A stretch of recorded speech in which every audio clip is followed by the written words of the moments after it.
Welcome to The Explainer. Today, we're diving into an absolute masterpiece of literary engineering.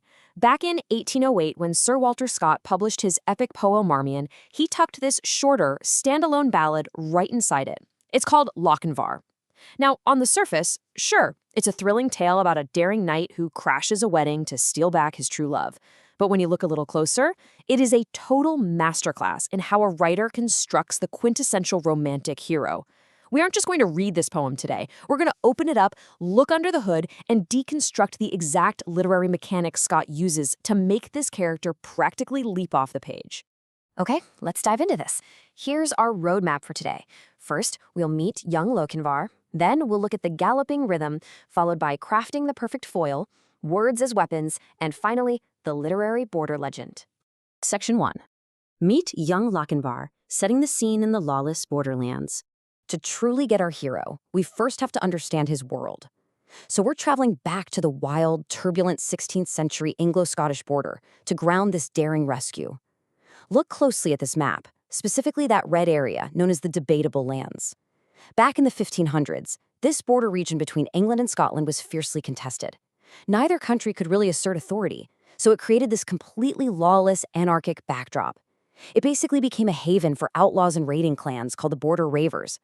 So when Lochinvar, who is a proud Scotsman, crosses this border to reach Netherby Hall in England, he isn't just out for a pleasant ride.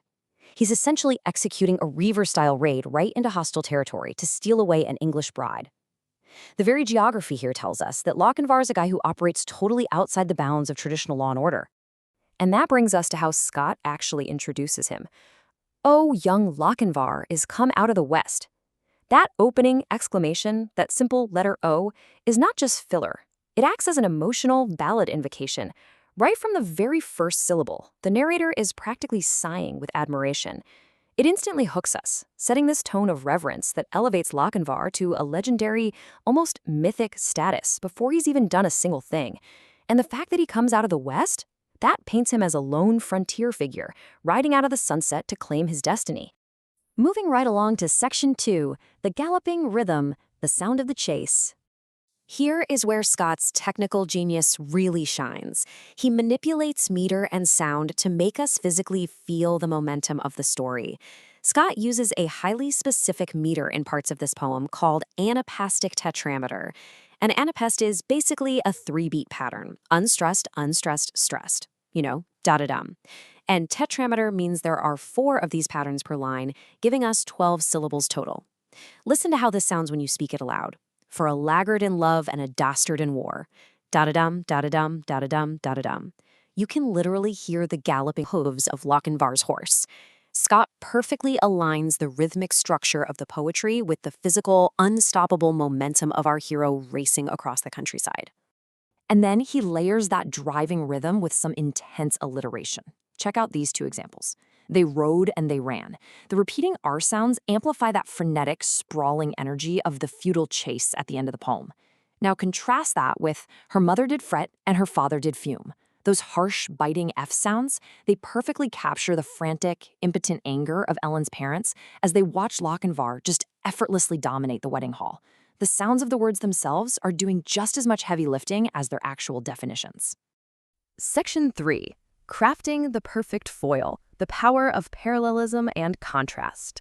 Let's be honest, to make a hero look truly spectacular, you need to stand him next to a spectacular failure. The visual contrast Scott creates here is almost brilliantly comedic. On the left, we've got young Lochinvar. He's dynamic, defiant, stately, and bold. He barges into hostile territory and completely commands the room without ever having to draw his sword. But on the right, we have the guy who is actually supposed to be marrying Ellen. The bridegroom is utterly passive. He's totally silent. He's literally described as just standing there, awkwardly dangling his hat and feathers. I mean, knights in this era were supposed to defend their honor and their women, right? The dramatic irony here is just palpable.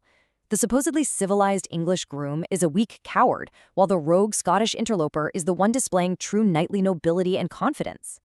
Let's look closer at that in Section 4, Words as Weapons, a Diction Deep Dive. Now, what's really interesting about this side is how surgical Sir Walter Scott was with his vocabulary. He literally weaponizes his diction to construct a mini-narrative of superiority. When he's targeting the bridegroom, he uses laggard, meaning lazy and slow, and dastard, which means cowardly and lacking moral integrity. These words absolutely demolish the rival's character before he even gets a chance to speak.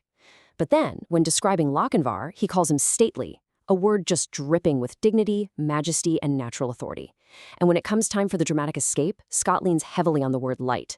He swings the lady light to the croup of the horse, and light to the saddle he sprung. This repetition portrays Lochinvar as dynamic, weightless, and full of this bright, heroic energy. The vocabulary itself is deciding who we are rooting for before the action even unfolds. Finally, Section 5, the literary border legend, refining the folk tradition. And this brilliantly illustrates the overarching style of the poem. Scott is doing something incredibly clever here by bridging the gap between raw, ancient folklore and the high society readers of the 19th century. Just look at the language row. Traditional border ballads from the 1500s were passed down orally and sung in a heavy, original Scots dialect. They were stark, they were communal. But Lochinvar is a literary ballad.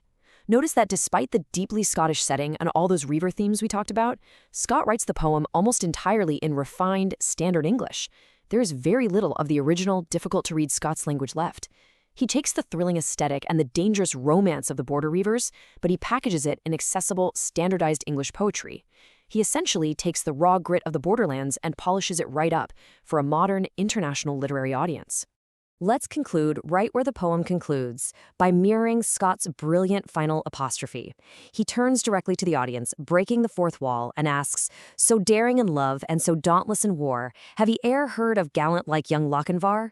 He isn't actually looking for an answer, of course.